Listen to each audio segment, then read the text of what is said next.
good afternoon, everyone, and welcome back to another week of Nexus Grain Market Updates. It's Wednesday afternoon, September 10th at 3:38 p.m. A little later on in the afternoon for a normal report, but let's just get to the markets. This afternoon, across my terminal markets, I ended up at 377 for corn. It's for both old crop and new crop corn across my major terminals. That is off about 3 pennies for the day and down 10 cents on the week. Soybeans have a range of 947 to 952. That is off right at about 6 cents today in my local soybean market across the terminals, and down right at about 15 cents on the week. So we have been in a little bit of a grain slump the past 7 days. Really what's in the news right now is the WASDE report. We have our crop production report coming out on the 12th, Friday. We're playing off of a pretty big number, 188.8. I think most of us realize that that number's unachievable, certainly unrealistic. We're going to see what we come up with come Friday. I don't look for any real great changes in one fell swoop. My prediction is we're going to see a number probably somewhere around 185 to 186 for a national corn average, and more than likely work our way down a little bit from there. You know, again, just because of the fungal pressure that we have experienced from about this corridor in Iowa and west. Soybeans, not nearly much of a market maker from a production perspective. 53.6 is probably at least still achievable today.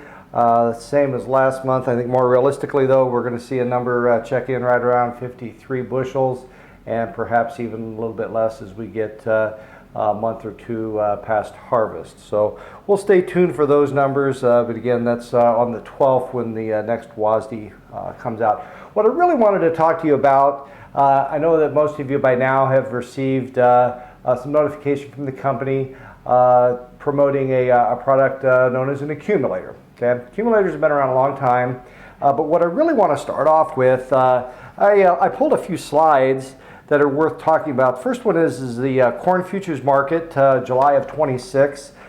This is a range-bound market. What we have is a market with a 36-cent trade range between the 23rd of June and the 13th of August.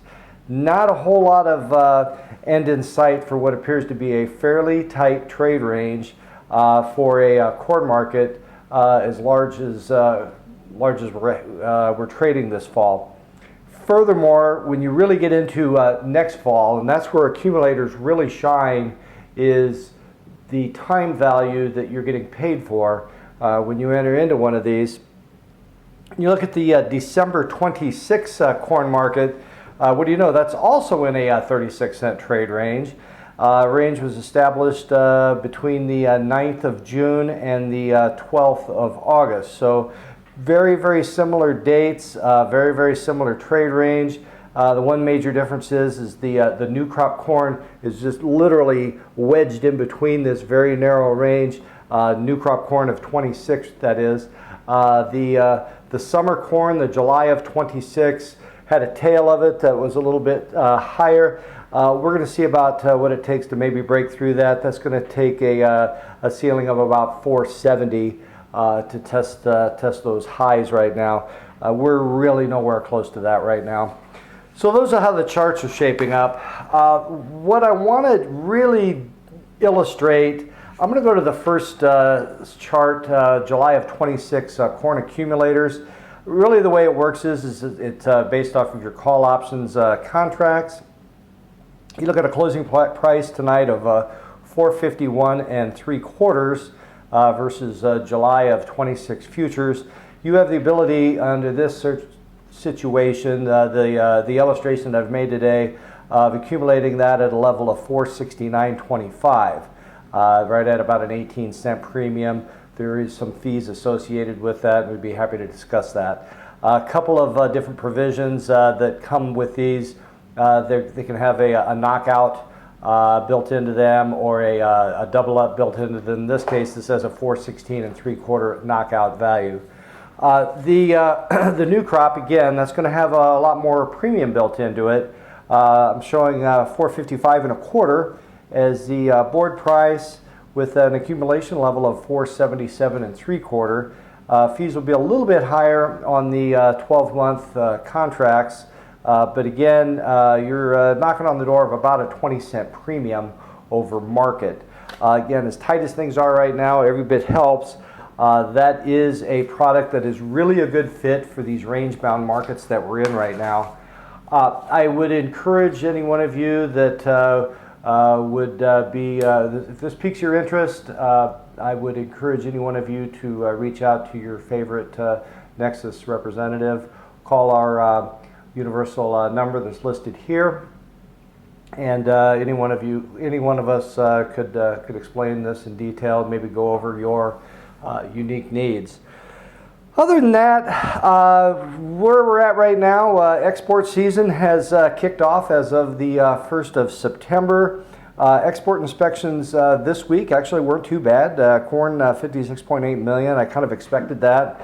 The normal players, Mexico being their number one corn buyer. Again, we're gonna see this click along week after week after week. We have a very nice strong corn market. Soybean market, on the other hand, I know that you've heard this time and time again, but I will repeat it. I'm going to show you a little bit of history here. 2024, 893 million bushels sold to our number one export customer. 2025, 825.9 million bushels.